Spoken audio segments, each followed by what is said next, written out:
OFW. OFW, napakahirap. Malayo sa pamilya. Almost 99% magkahiwalay talaga. Dahil maraming temptation sa OFW. Maraming pera, nagtatrabaho ka doon. Unang-una, nag-a-apply ka sa agency. Sa agency pa lang, kumuha ng passport, pamasahe, mong pag-medical ang pinakahirap. Diyos ko naman sa OFW. Sana matutunan ng mga OFW galing sa medical, papunta doon sa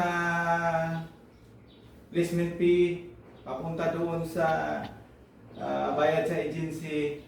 So, pagdating sa abroad, one day millionaire. Pagpadala dito, gastos.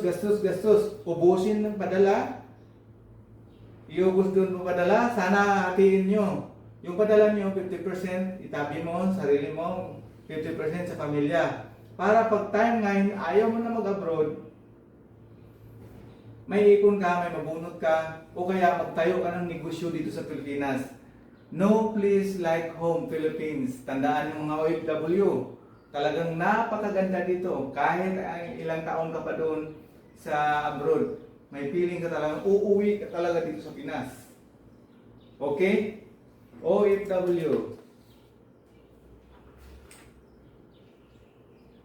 Connected to OFW, our married life. Siyempre, magtiis tayo sa OFW, sa labas. Kasi married tayo, may asikasuhan ka, mag-pera, mag-earn money. So, yung iba, feeling binata.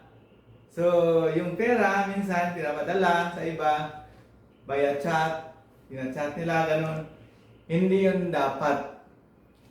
Napakahirap ang OFW, tapos ngayon, you are married life,